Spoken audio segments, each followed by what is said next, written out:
Malami admit to crime, says Nnamdi Kanu was kidnapped, but he was used to execute the crime. My dear listeners, no be that one then they ask you, Malami. No be that one then they ask you. Well, you have done so well by admitting to that very crime, and you have also done so well by claiming you are used.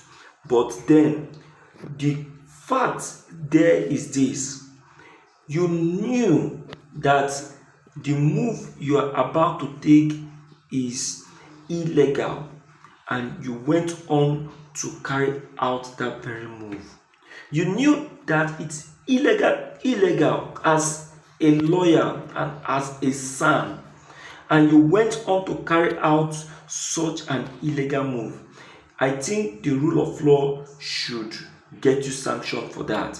If possible, your regalia as a lawyer and also as a son should be removed from you. Your certificate of operation should be retrieved from you completely because you have abused the rule of law.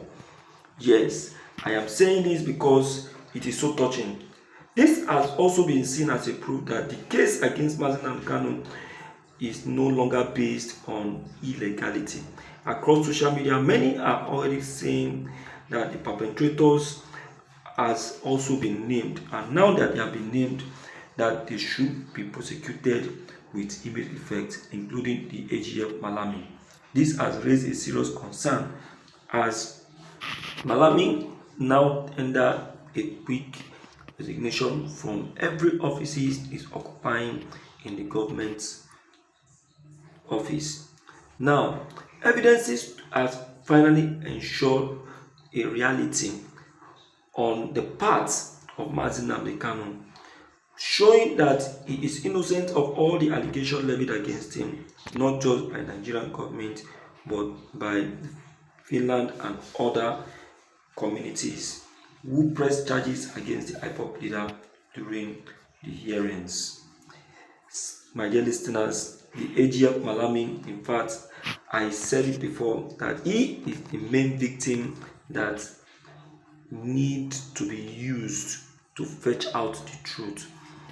And now, without any force, without any much force on him, he has started spilling out the truth. That is awesome. I must tell you, that is awesome, and a good work done on the part of the judges. Well, Nigeria has allegedly used him to cover up a lot of atrocities.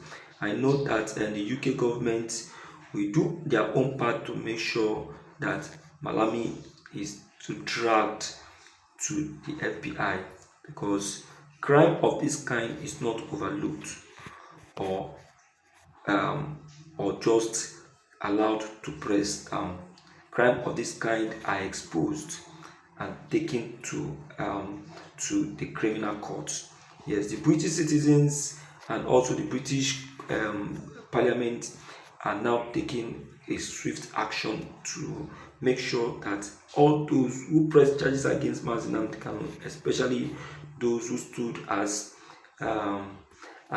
witnesses, are brought to book, because they are all conspirators of the crime committed.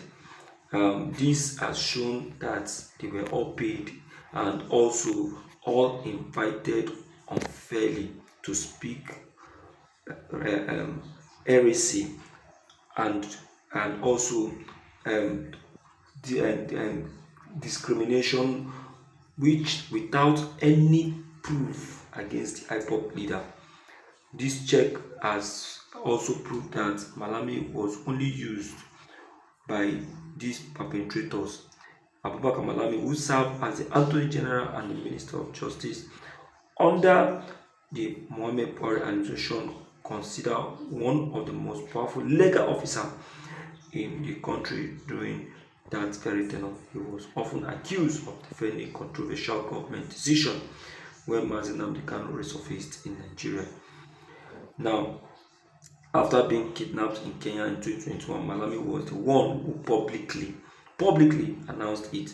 Many believe he was the mastermind, but insiders now believe Malami was merely the face of the operation, not the brain.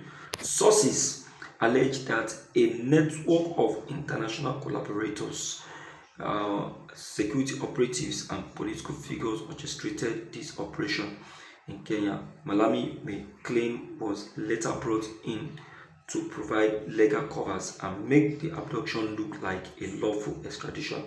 Reports also suggest that some of the operatives directly involved are now on the run, fearing exposure as global investigators deeper. This revelation has thrown Nigeria into fresh debate who truly orders the kidnap. Okay, the kidnap, which was carried out by the cabals inside Nigerians and foreigners, and why was due process ignored in favor of covert abduction.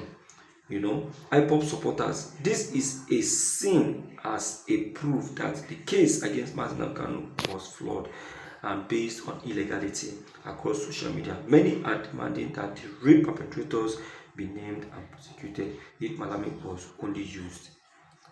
Yes, if he was only used, because that was his confession and that was what he claimed that actually happened. You are used, right? Now, who are the main perpetrators of the crime? Can you mention them? So that the law according to the Constitution can be used against them.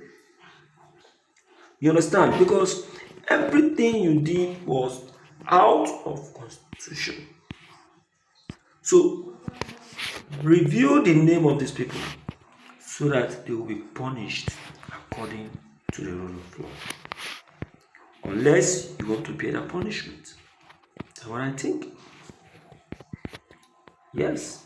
So if Malami must be forgiven, he should first of all provide the names of the real perpetrators of the crime, and then they will now think of what to do about his case.